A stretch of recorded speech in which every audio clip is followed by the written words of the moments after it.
Three foods for bad cholesterol. According to statistics, ang number one leading cause of mortality pa rin sa buong mundo ay dahil sa CVD or cardiovascular disease. At malaki po ang kinalaman ng hindi makontrol na cholesterol level sa loob ng katawan.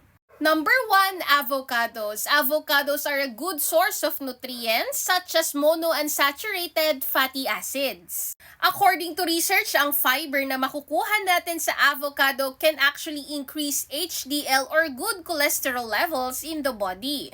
Kaya naman, ang pagdadagdag ng 2 servings of avocados per week can lower your risk of heart disease. Number 2, fatty fish. Ang fatty fish ay may mataas na level ng omega-3 fatty acid na nakakapagpababa ng triglyceride level na isang klase din ng taba sa ating dugo.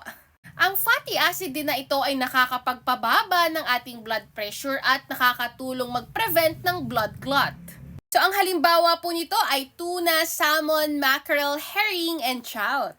And number 3, oatmeal and high fiber foods. Ang oatmeal ay mataas sa soluble fiber na nakakapagpababa ng low-density lipoprotein or bad cholesterol.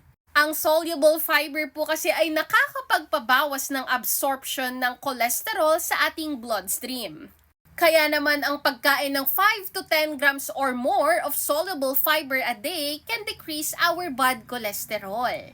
Dok, ang mamahal naman ng sinabi mo at the same time hindi ko rin gusto yung lasa ng mga nabanggit mong pagkain. Well, in this modern society, actually nahihirapan na po talaga tayong makuha yung 80% fiber or alkaline-rich foods para mabalanse natin ang cholesterol at sugar levels. Kaya naman, we really need protection and supplementation lalong-lalo na pagdating sa fiber.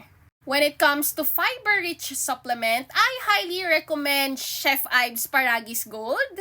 Dahil ito po ay naglalaman ng 900 mg of paragi sa bawat isang kapsula na nakakatulong upang madagdagan ng fiber sa loob ng katawan. This is FDA approved at pwede po kayong uminom nito 3 times 15 minutes before meals. Pwede nyo rin po itong samahan ng paragis with moringa and guayabano tea na nakakatulong din sa ating overall health. At kung sasamahan pa po natin ito ng tamang diet and lifestyle, mas mabilis po nating makukuha ang benefits nito. Prevention is always better than cure. Stay healthy po!